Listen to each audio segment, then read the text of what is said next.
Hi, I'm Sam, and today we're going to be building the back gauge for the Titan 25-ton press brake here at Langmuir Systems.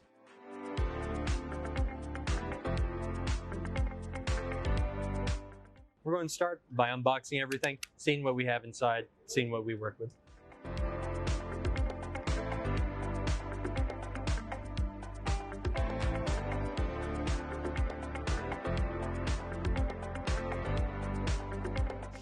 All right, so inside we have several boxes. We have our hardware components box. This is going to have most of our screws. We're going to have our weldments. We're going to have our drag chain. We're going to have our electric systems, our linear rails, and we're going to have a few more material components in here. We're going to use all of them according to the instruction manual you can find on our website, langmuirsystems.com. We're going to start by opening a few of these up.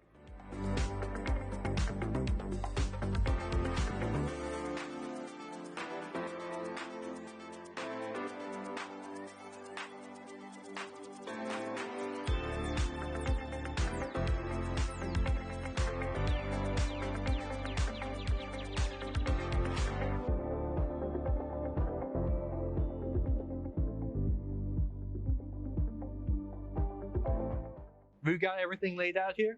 We have all of our bags laid out for convenience and our heavy parts here.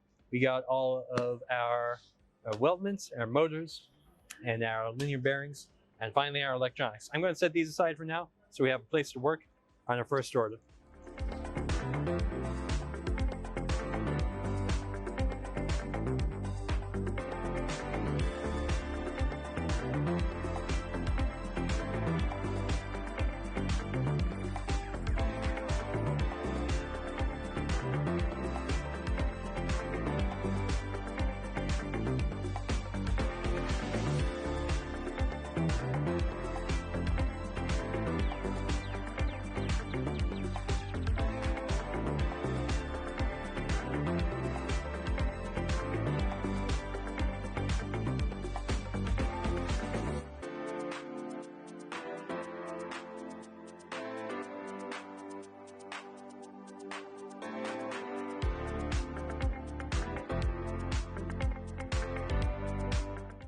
First, we're going to assemble the X-axis tubes for our back gauge. Two of them, one for each side, which are going to be mirrored. We're going to use bag 6 and bag 11 with a 3mm hex wrench and a 1/8 inch hex wrench.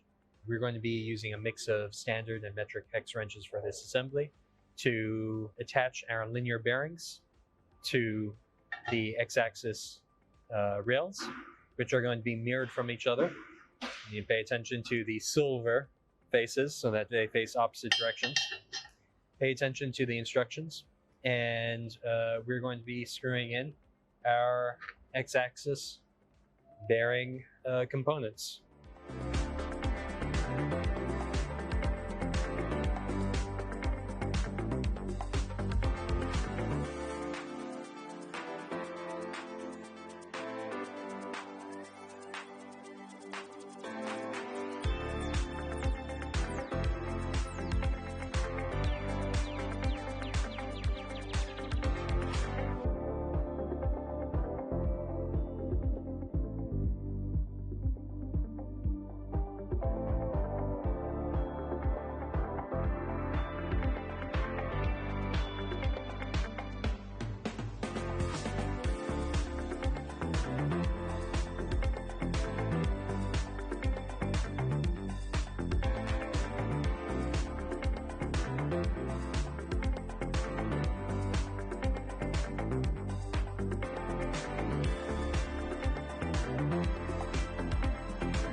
So now we have the two X-axis tubes.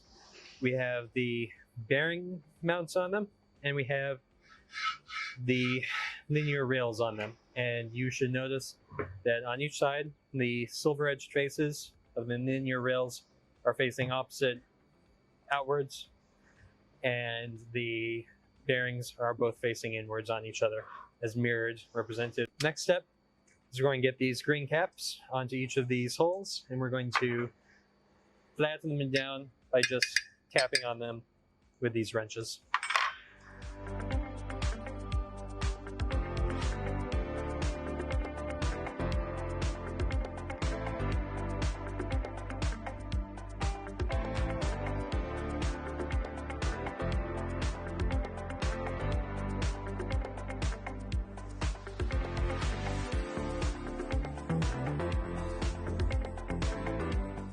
So now we have these attached. We just slide them up and down, make sure we're not catching on anything. And as usual, when we inserted this, we made sure everything was clean and that it is flush and aligned with the X-axis tube. Next up, we're going to be attaching the lead screws. All right, next up, we're going to be assembling the lead screws. We've got bag 3, 5, 31 and lead axis screws, screw nuts. We're going to be attaching them.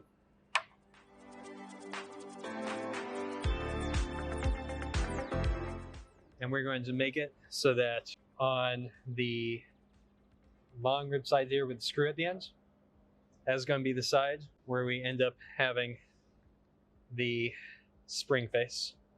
We're just going to screw it on by hand, bring it towards the middle.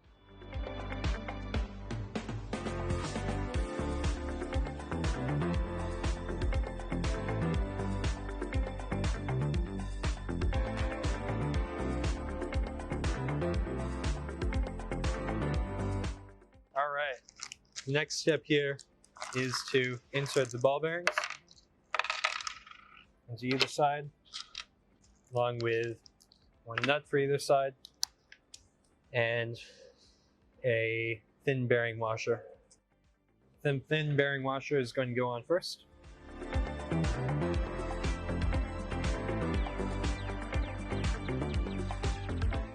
And then the other ball bearing. Finally, lead nut.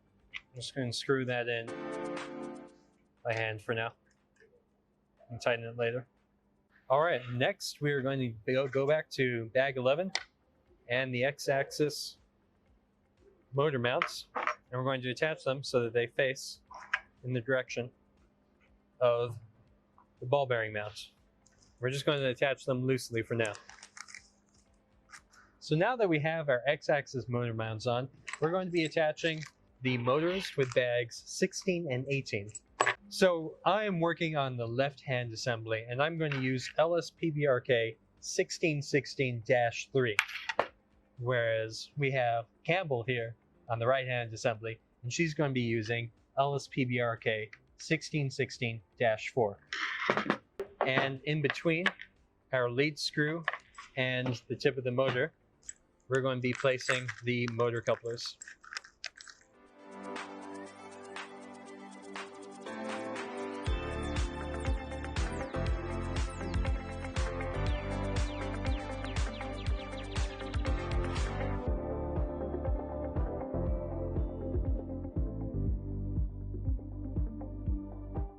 Next thing we're going to do is attach the motor to the lead screw. We're going to make sure that the motor coupler is in there so that the fourth screw can just barely be accessed through the tiny slot here at the top of the motor mount. Now, we're going to slide that on and attach it, and we're going to keep these last two screws loose, and we're going to tighten up these two screws on the lead screw side. And that's going to lock this motor coupler to the lead screw, but keep it separate from the motor. Next up, we'll take a vice grip of some sort, lock it on to prevent this from moving, and we're going to take a 1/2 inch wrench, and we're going to tighten our lead nut. You can see here that these are not tight enough, so tighten them further so that they lock in and they prevent any movement. This is also a good test to see if your screws here are tight enough to properly lock the motor coupler to the lead screw. One thing that can easily cause you problems later is if your coupler is not tight enough. All right, now that's there. Lock that in. There we go. And tighten it up. I'll bring it tight. And then afterwards confirm you still have free movement by hand. See, that is touching.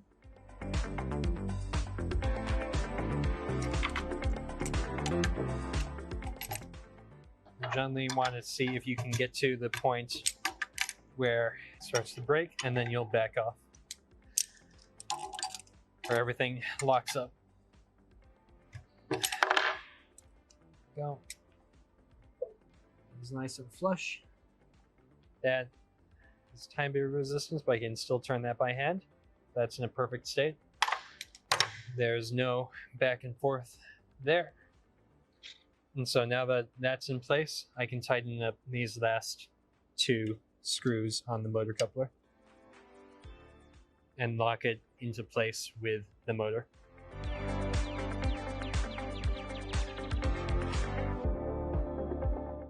Perfect. Do that on both sides. Now that's done, we can finally tighten this up fully and move on, do that on both sides. So the next thing we're going to do is use bag 17 and our limit switches, and we're going to be attaching our limit switches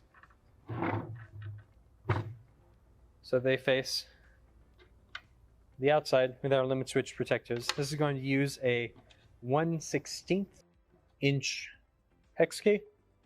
Very, very tiny. Just be gentle with these.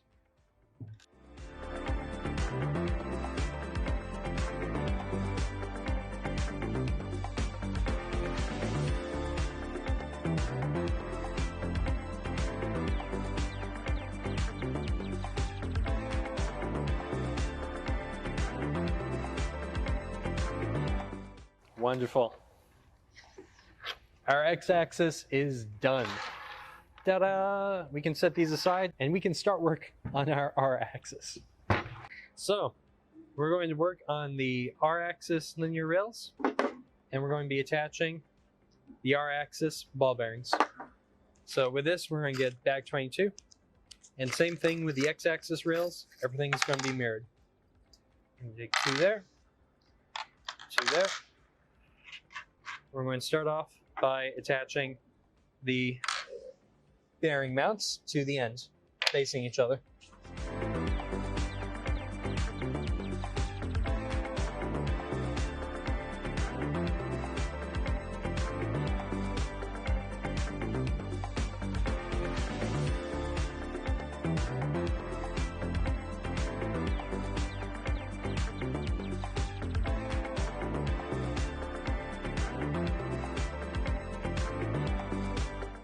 So now that we've got the R-axis bearing mounts in, we're going to leave them a little loose, a little flimsy, just so that once we get everything in, it's going to automatically align itself. So don't tighten those in just yet. Keep them fairly loose. Next up, we're going to be making the lead screws. And just like the x-axis screws, we're going to be attaching the lead nuts. But this time, we have a small coterie of extra bags to attach them to. We have bag 2, bag 28, bag 29 for screws, washers, and nuts that we're going to be attaching to these connectors.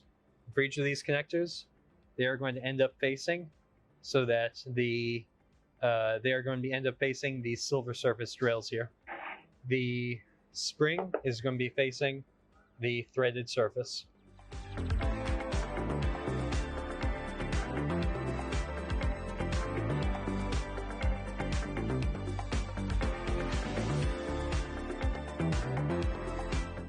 Now that we have the linear screws attached to their nuts using bags 28, 29, and 2, we're going to keep them loose just like we kept the bearing mount slightly loose. Again, once we have everything plugged in, we're going to tighten it up so it automatically aligns. We're going to set it aside, and we're going to do what we did on the x-axis rail and use bags 3, 5, and 31 to attach the bearings to the bearing mounts. And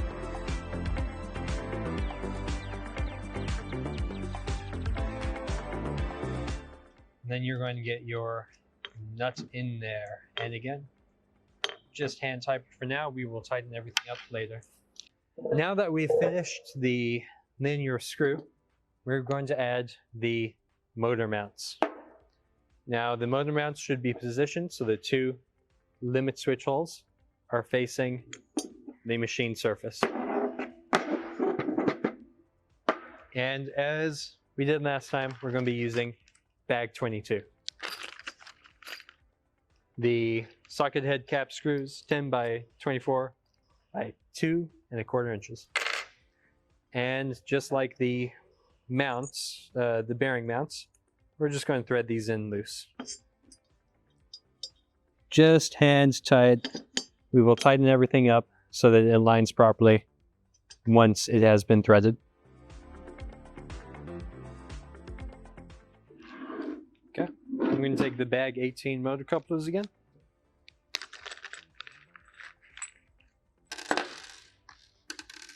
I'm going to thread them on each end. Now, these motor mounts don't have the machined holes that the others do, so we're just going to thread 3 of these screws in. We'll thread 4, but only 3 are going to be tight, and that will be enough to move and actuate our small R-axis.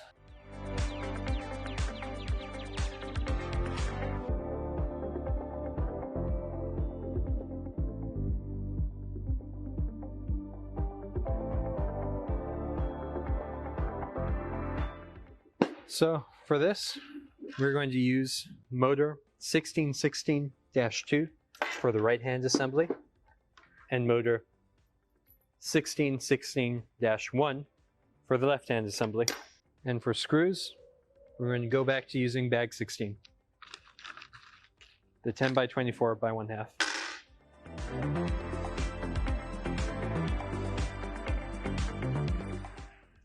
When you're assembling these, make sure that the wire faces the same side as the limit switch connection holes.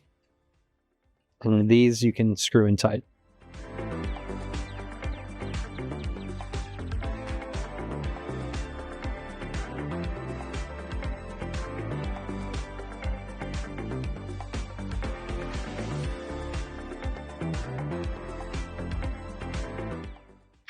Now we have these in place, we're going to go to these back and just tighten them down slightly more. Not super tight just yet, but now flush so there's no wiggle. Okay. We're going to take these 2 interior screws on the coupler, get them tight.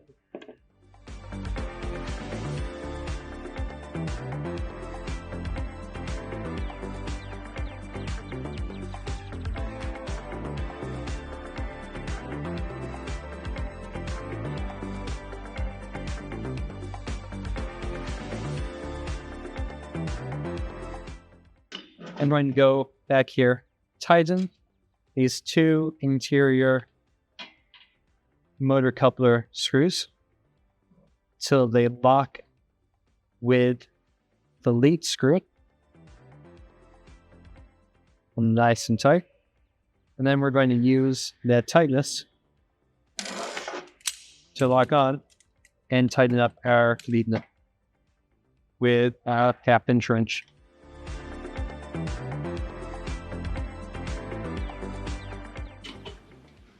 So tighten it on until we find resistance. Right there. Perfect. And then we can still rotate this easily by hand, which we can. Very nice. I'm going to do that on the other side.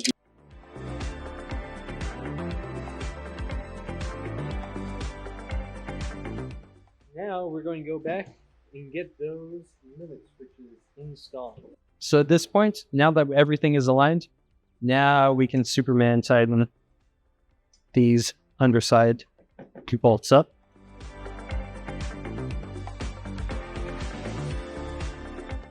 And then we're going to be installing these limit switches so that the tabs face outwards towards your machine surface.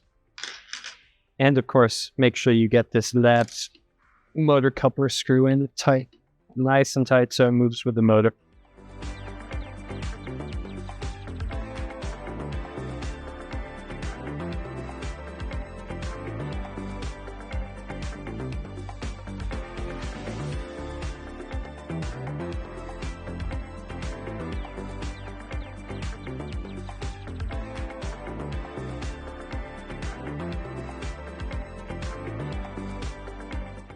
Once we had everything aligned, we tightened these 2 interior screws. We use that tightness to bind it to the lead screw so that we could use our vice grip, grip the ends, and tighten the nut with our 1/2-inch wrench. Once we tightened everything up, we went to the bottom, tightened these 4 screws all the way. Finally, tightened up the 3rd connection point there. Once we did all that, we placed our limit switches on top with our limit switch facing towards the machine surface. Finally, we're going to give this one last check, make sure that we can turn the lead screw by hand and that it is not bound up. And with that, we get to add our linear rails. So we're going to cut these off, make sure that the lead ball bearings do not fall off and spill ball bearings everywhere. Okay, so next we're going to take our linear rails and ball screws, and we're going to take the silver machine surface and slide it on from the cleaned up interior here. Make sure that this interior here is nice and clean. We're going to slide our linear rails in so that the silver machine surfaces point away from the rest of the setup. Once these are slotted in, we're going to use our trusty and reliable bag 6 and cover caps. And as usual, make sure that the bearings do not slide off, so that bearings do not spill out.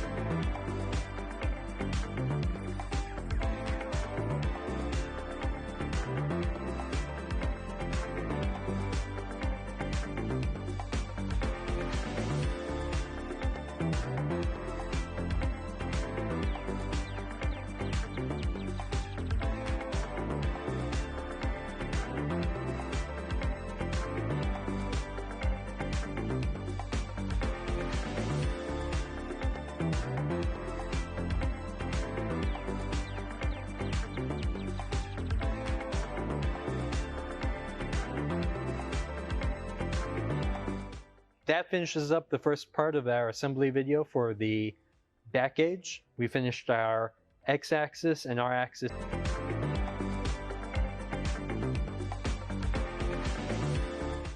All right, so next up, we are going to connect the r-axis and the x-axis assemblies each using these 4-way connector plates. They are both different and the positioning on them is very important.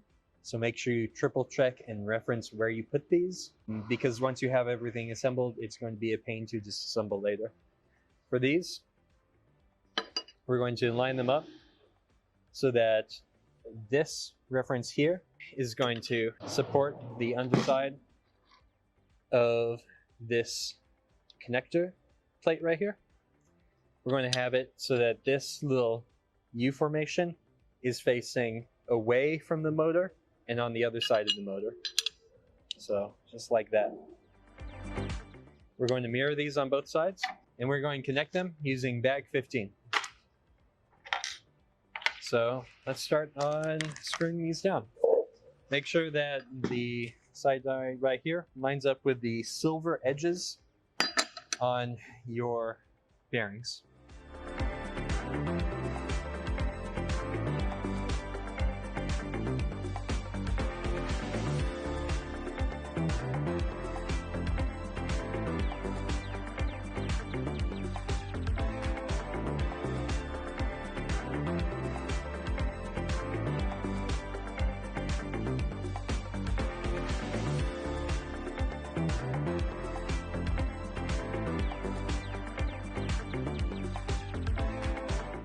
All right, so now we've got our R-axis connected.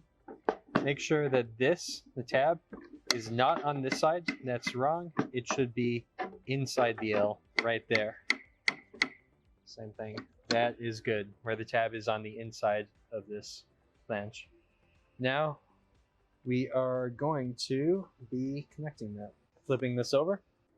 Finally, this U position here is going to fit in right in with the lead screw, and these 4 holes are going to align with our lead screw nut. And this line here is going to line up with our silver reference edges. That. And it might not be in balance if depending on the position of your lead screw here. So just hold it in place and keep on using the bag 15 bolts to screw that down.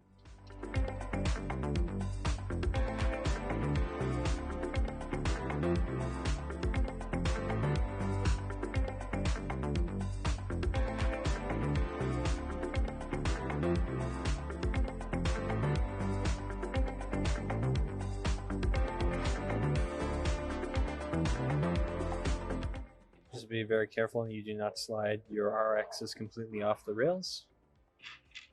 And make sure you get all 4 bolts.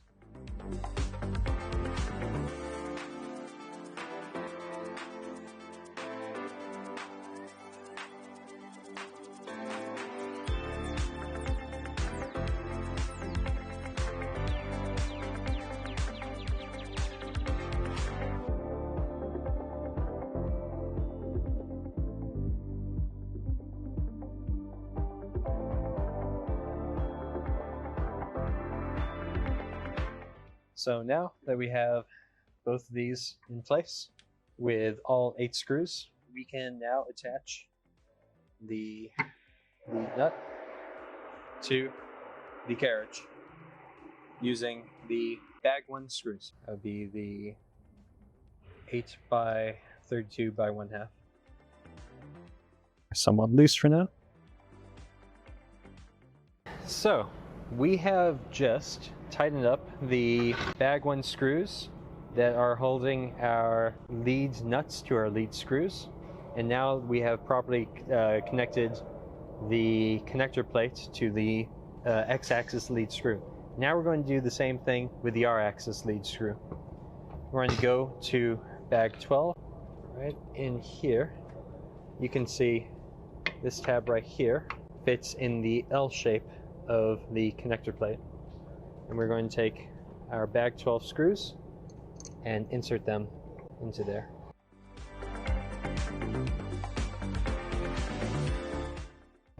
Then we're going to get that done for both sides. While we work on that, we're going to take 26, the limit switch tabs, in bag 13, and we're just going to prepare these for adjustment later. We're going to need 2 per side.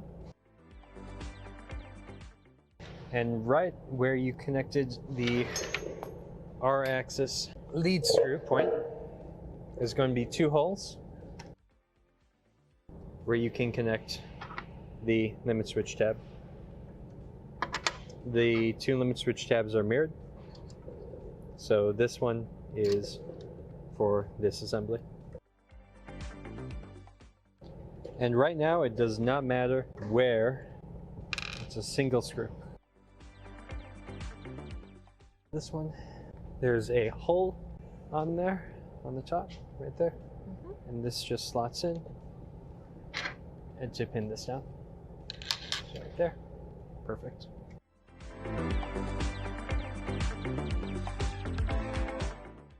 Next up, we're going to be using bags 9 and 10. Just like the previous part we attached was to help trigger the X-axis limit switch. These ones will be used to position the R-axis limit switch. We're going to take bag 10 nuts, threaded onto the bag 9 hex screw bolts, and then twist it in right here. And you don't need to make it go deep. Just like the previous part, we can adjust this later to match up. It doesn't even need to be tight. And with that, we've finished up the left-hand assembly and the right-hand assembly. So next up, we're going to be tackling the gantry. We're going to be cleaning off our gantry after running through a quick inspection. And we are going to attach a linear rail. I like to put it in at one end and have the silver machined faces facing me and slide it across the length. So now we're just going to screw in our lead screw.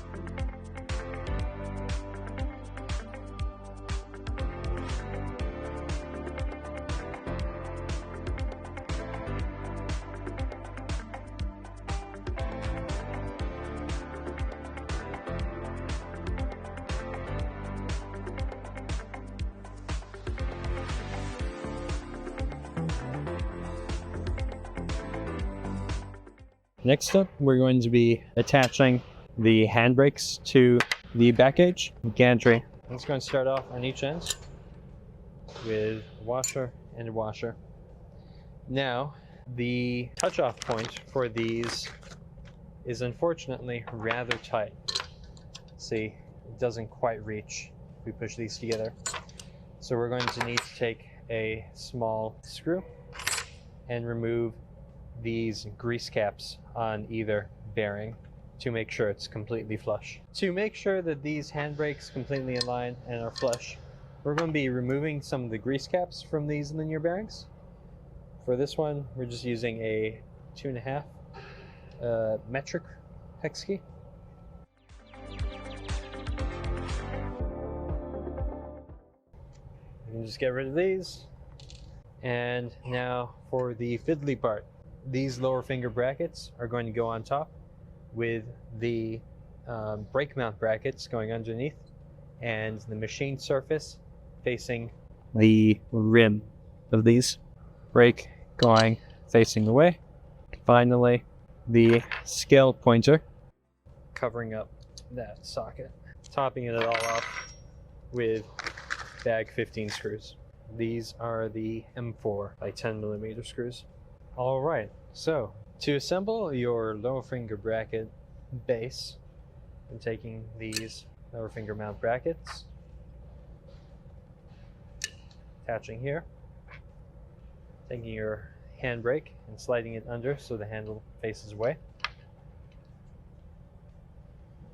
And finally, taking your reference pointer, placing it on top, and threading everything in with a bag 15 M4 screw. Just get them loose to begin so that you have the wiggle room you need to get the rest in as you move through the process.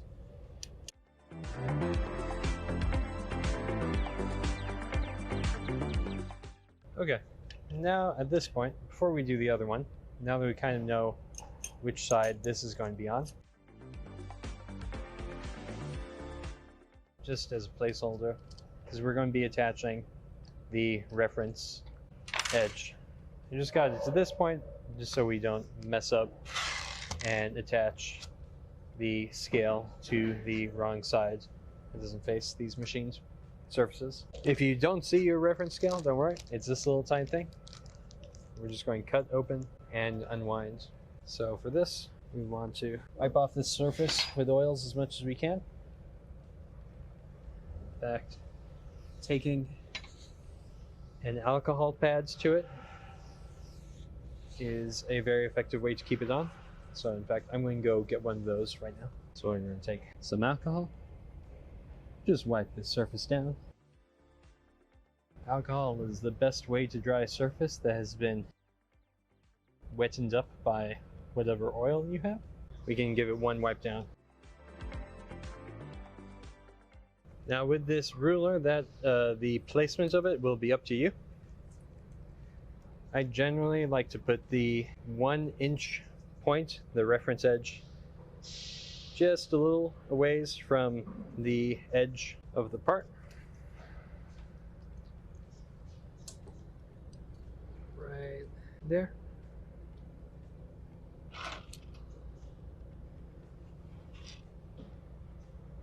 Solidify that across. Once you're done, you'll just cut away the offending edges, preferably with the appropriate tool and not a wire cutter stolen from one of our production lines. Now that we have the tape in position, we're going to finish up making this our bracket base. Reattaching the pointer.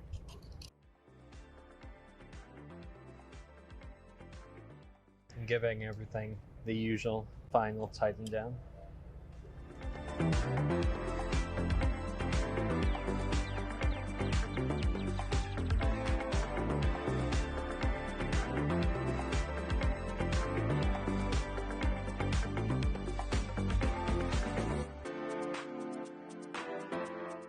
So next up, we're going to be assembling our back gauge fingers. They're going to be facing the front of the machine, so the same place where you can see the indicators, so you can adjust them more ease. And to start off, we're just going to be assembling them separately from the machine. So for each one, we're going to have one of these dowel pins that slides through the center. We're going to take bag 11 and bag 10, and these are going to adjust the leveling of the front of your finger. Screw this in. As with the limit switch pins, we do not care about the exact position of this just yet. Let's just get it gently in there. Get that jam nut in there. Doesn't need to be tight. Set that aside. Now we'll do the next one.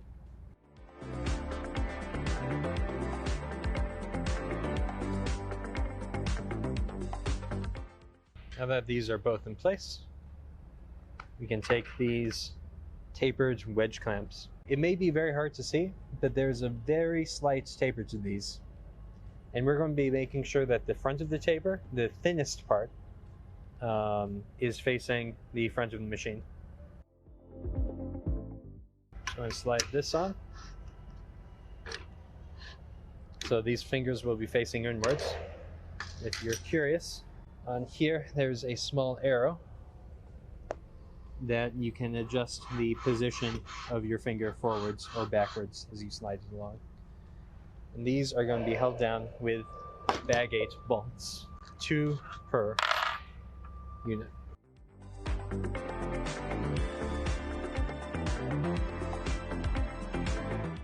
In terms of placing the initial point, you can do it at 1 inch. For my preferred calibration, I keep it at 2 inch, but that is up to your taste of how far forward you want these fingers when you're doing your calibrations. You might find 3 inches is better for you, or if you have very long parts, maybe go down to 1 or 0 inches. Thin edge forwards, bag 8 bolt in. Okay, now we're going to install stuff on the actual Titan.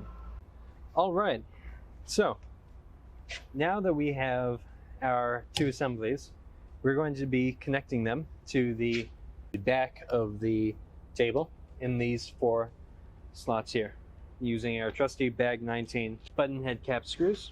It's just going to be a bit fiddly to get inside there. Set this aside.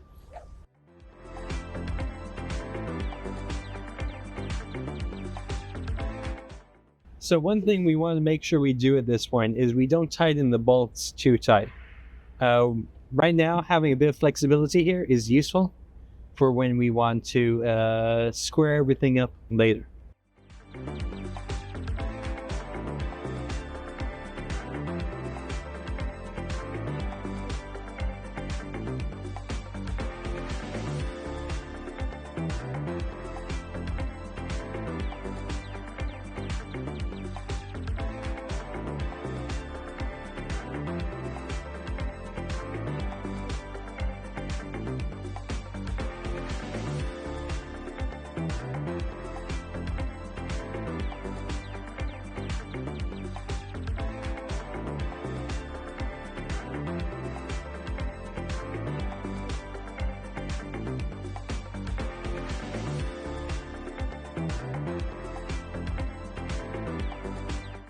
We have all of our attachments on, and now we need to align this and this. And to do that, got a trusty wrench to just help spin things around. And it's just going to be a bit of spinning things by hand. If you have your machine plugged in, like we do not, you can just plug it in directly from here and actuate it electronically to save yourself some time. But we don't have ours plugged in just yet, so we're just going to do it by hand.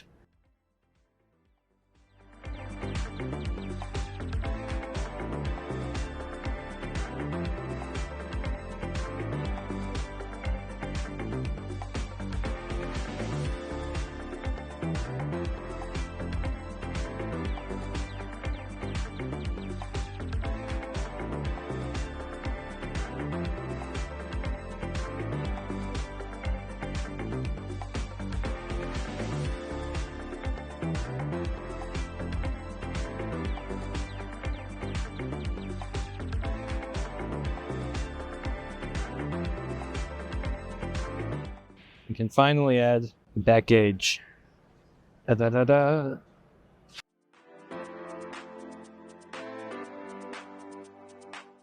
Back gauge on it, so we better judge where the squaring process should go.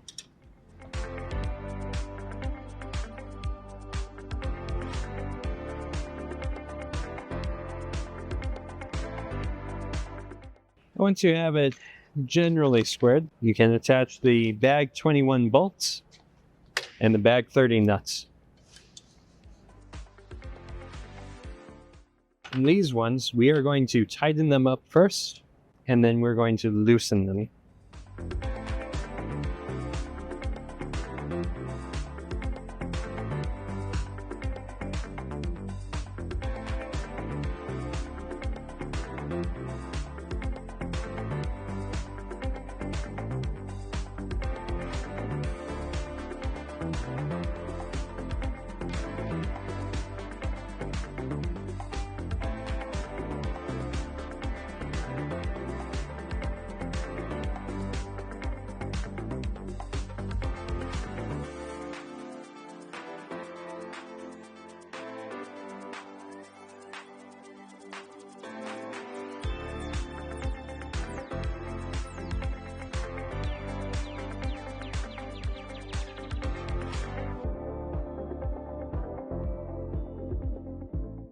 Now that the gantry has been installed and is forcibly scoring off these arms, now we can go back and retighten the bolts at the base of the table.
All right, now that you have your back gauge gantry installed and all tightened up at the back, we're going to add our drag chain to the base. Just going to fit right there. And to screw it in, we are using the bag 13 screws. And of course, make sure your machine is powered off. We don't need anybody losing limbs and completely unplugged.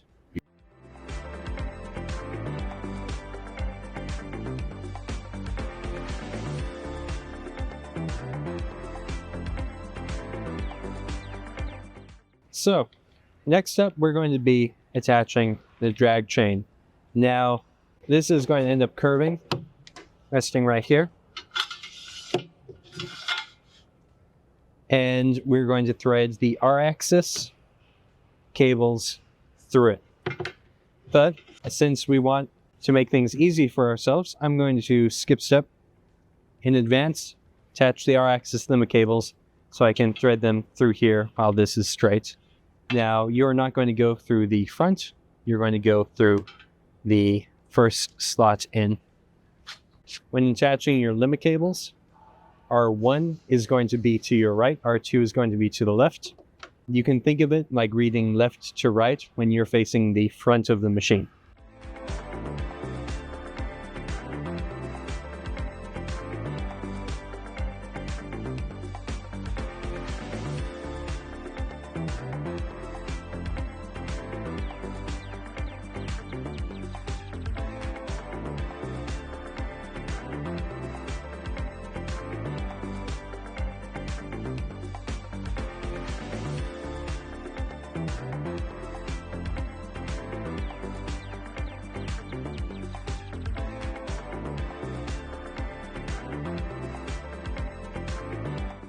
Now the same thing for the R-axis cables.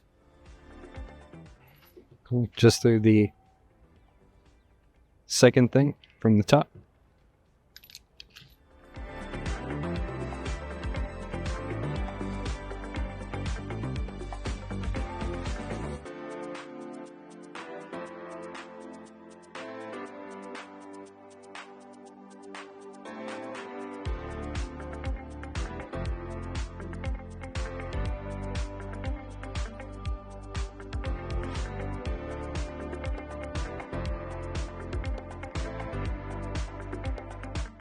Finally, you are going to bolt down your wire belt to the tray and the gantry.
Now that we have the drag chain installed, nice and firm, we can pull these wires through and then finally operate all the wires so that they flow cleanly through the undersides of the machine, out of the way of the back gauge, and into the electronics enclosure up top, where we will soon be installing the final component, the electronics.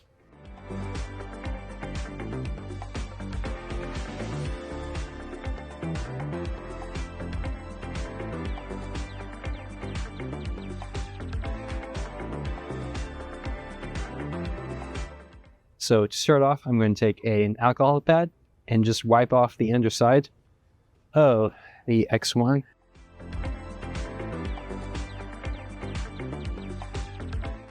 Just to get it nice and dry for the stickers that we are going to be attaching. In bag 23, we have these 2 stick pads with some zip ties. We're going to start off by threading the zip ties through each one.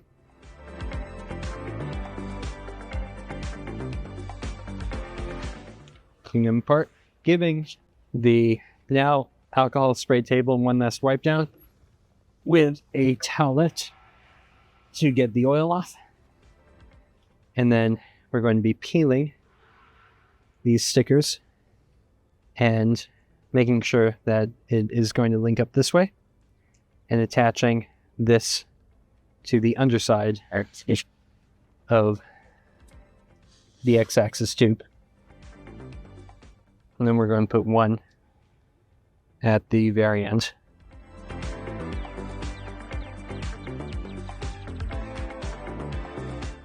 Now we're going to be attaching our X-axis limit switch wire.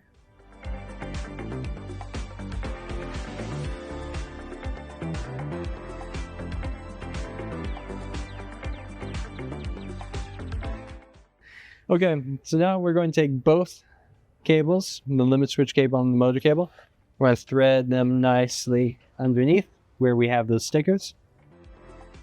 And we're going to wrap them with the zip ties. Get those zip ties tight.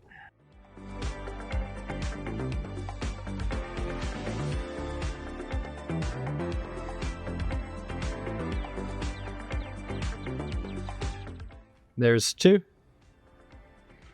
And now we're going to be threading the wires through the front using some P-clamps. Now, in your first set of P-clamps, you're going to see two types, one big and one small. We're going to start off by using these small P-clamps.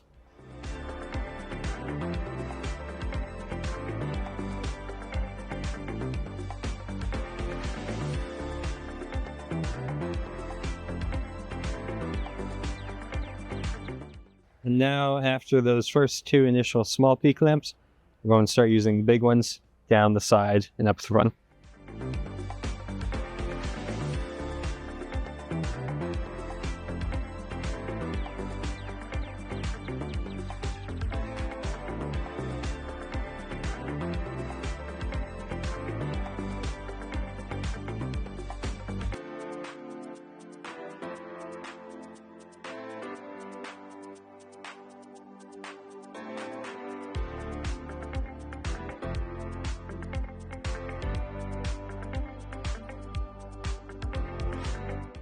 We have finished routing the wires along the inside. Now we're going to route the wires with the same P-clips up the front and onto the back.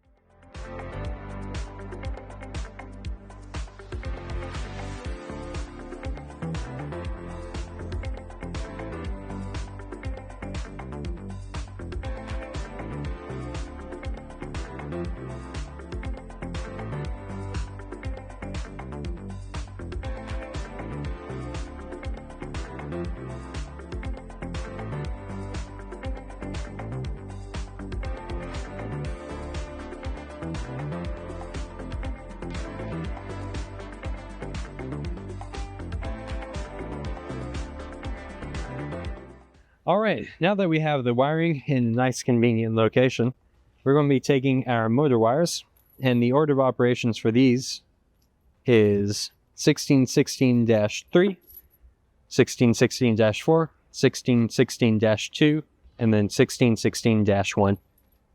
We're going to plug it up, and then we're going to keep track of where our limit switch wires came up, and we're going to be plugging them in as well.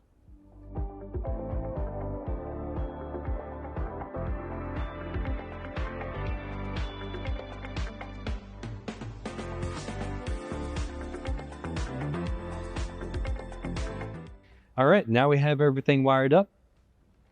The next step is going to be to install the final portion, our electronics assembly.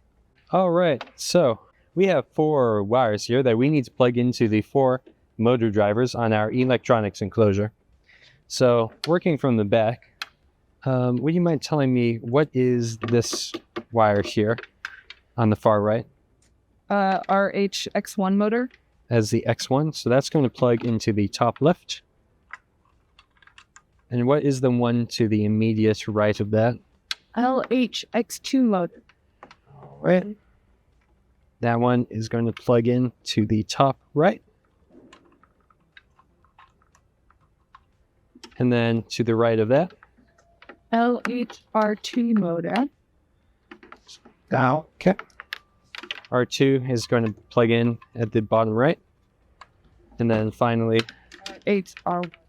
will plug in at the bottom left. So that's plugged in. We have 2 more cables. The USB cable here is going to plug into the control board and then plug in, once we have it down, into the array of 4 in the front of the machine. And we need to get our power cables input. All right, finally we have our limit cable pins. They are labeled on the control board so you can read them off. So the right hand machine's X limit. I'm going to plug that cable. Make sure I trace that correctly. Yeah. Into the X limit slot on the motion control board.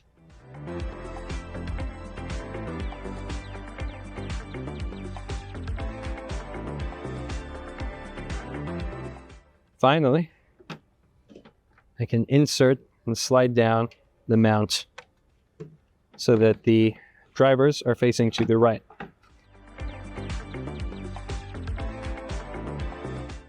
We have these 3 power cables. They're going to plug into the 3 power bars on the machine. To just be careful, always leave the machine entirely unplugged while you're dealing with these 3 power bars. As I said before, this USB cable can be plugged into the array of 4.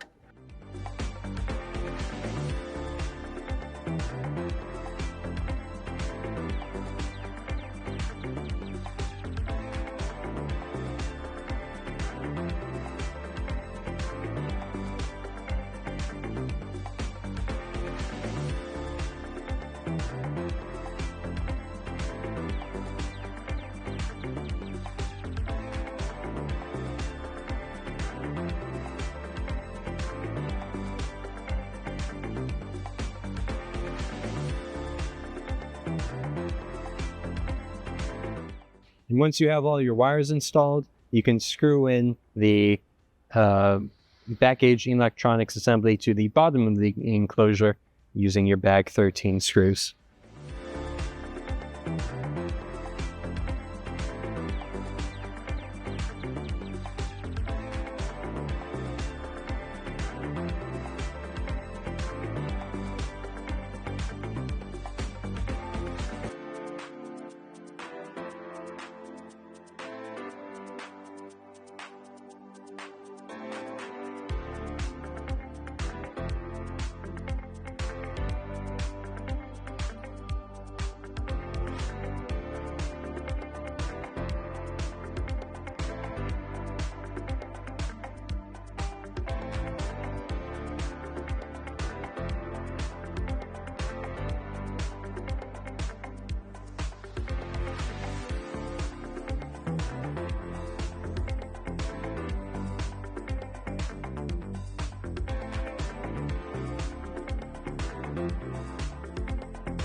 Excellent. We have assembled our back gauge and we're about to power it on. Now, one thing you want to remember when running your back gauge for the first time, keep your power cord well out of the way. Each of these machines comes with P-clamps that you can use to install down the length so that your power cord doesn't get caught up in there and yanked, breaking something when the back gauge moves. Keep it out of the way. We're not going to install those on this one because this unit is going to get shipped out soon. But we're just going to be very mindful of where that is. Finally, in preparation to home our machine, we are going to be adjusting our limit switches on each side so that they trigger at the exact same time. Once we've brought our machine close to a good home position, we're going to loosen up our X limit switch tab and move it forward until it triggers. Just a click and then tighten it.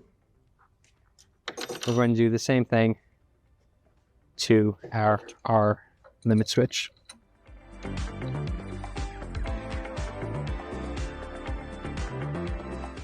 For this one, back off.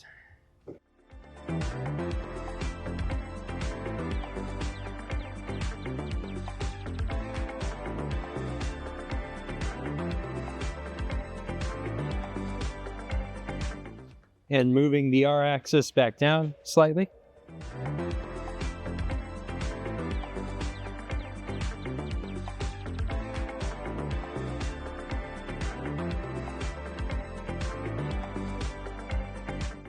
Now that we've hit the limit switch on R1, or we can adjust upwards with R1 until we hear that trigger. Just barely hit that. One, move up, move up, move up, move up, and click. We can lock that down.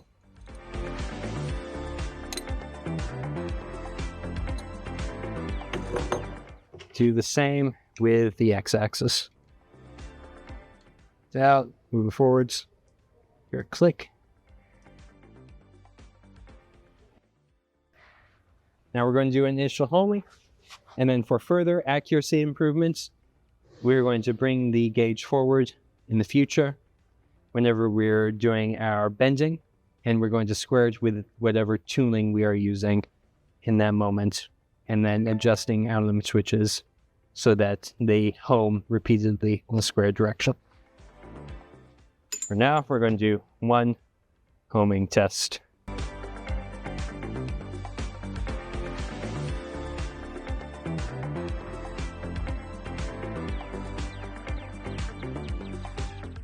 Success! And that is a completed back gauge. High five. All right, and that was assembling your Titan 25-ton back gauge. Thank you for watching. Go ahead and hit that like button and subscribe. Thank you for your support, everyone, and have a good day.